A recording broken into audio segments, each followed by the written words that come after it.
Ayan, magandang tanghali. Ayan, dito tayo sa ano ngayon. Lipa, Batangas. Dito, another ano ulit tayo. Access Suzuki 125. Yan, nilagyan natin na ito ng Senlo X1, 60 watts, PIA original, dual contact, stock, tsaka loud. Tsaka ito, yung underglow natin with remote. Ito muna tayo. Ayan yung MDL nyo. Diyan po siya nakalagay. Ayan, wala pong sayad yan. Ayan siya. Yung sa mga una ko nilagyan, alam nila yan. Ayan. Yung busina niya, nandiyan din sa loob. Tago. O, ayan, ganyan siya. Tapos sa mga switch, ito. Naglagay tayo ng tri-switch. So, ito yung low niya. Liwanag kasi dito eh. No, makikita pa. Ayun, nakikita pa naman sa video. Ayun, no? Kita pa yung ilaw. Liwanag siya. Pag nakalock ka, yung passing light niya, ito.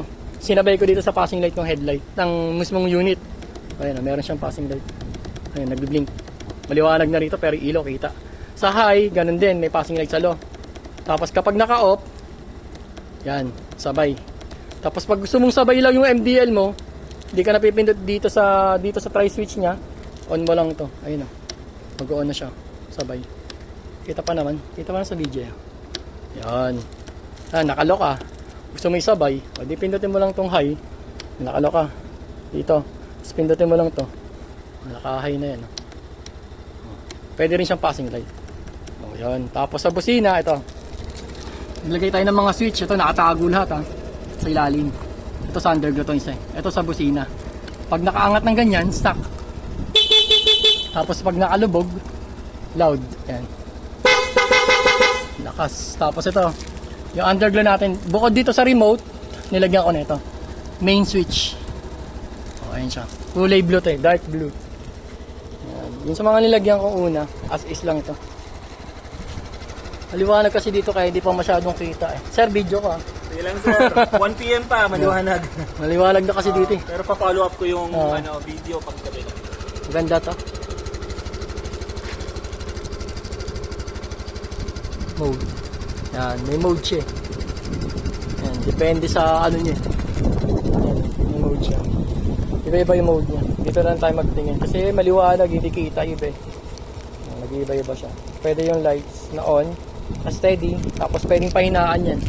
Kunyari, 25%, 50%, tapos yung pinakamalakas, bright. Tapos meron din off dito. Yan, off. Bukod dito sa switch, sa main switch niya, meron din dito sa remote. Ayan. Kunyari, nag-set kayo ng mode nyo. Ano ba? Ito kasi parang humihingat eh. Ayun. Mahina. Pabilisin natin. Ay, hindi. Naka-low speed pa eh. Pabilisin natin. Ayan. Blinker siya. Iba-ibay mo. Ayan. Hindi iba-iba siya. Ayan. Sa ilalim. Ayan. Yan siya nakalagay. Maliwanag kasi kaya hindi natin masyadong makita eh. Pero ganyan siya. Mamayang gabi, hingi natin yung video nito. Yan yung ilaw niya. Yung underglow. Tapos dito sa makina, meron yan dito. Nilagyan ko yan dyan sa ilalim. Ayan, ganun siya. Ayan. Depende na lang sa inyo kung anong mode gusto nyo. Sindi natin yung MDL. Para makakita nyo. Pag nakahaano siya. Ayun diba? Sir, pahay nga ako, sir. Hi? Oo. Hi, sir. Hi, lahat. Hi lahat. Hi, lahat. Ayan, bulag. Yan. Ganun siya. Low ulit, sir, low. Low, tapos Passing light. Ayun. passing light. Tapos passing light sa high, sir. Low, Mag-high ka, sir, tapos passing light. Doon sa switch, sir. Sa switch ka mag-ano. Ayan. Wala. Ayan. Yan. Okay, sir. Yan. Ano pa naman, sir? Ito kay sir. Jules, Sir Jules. So, Sir Jules, ito, taga dito sa Lipa, Batangas. Yan, nagpa-home service sa atin. Ayos na ayos yung gawa. Inobserbahan ko, sobrang sulit. Ayan, sobrang sulit daw. Ito, dinayo natin siya, sir, para dito sa, ano niya, Suzuki Access. Ayun lang. Thank you.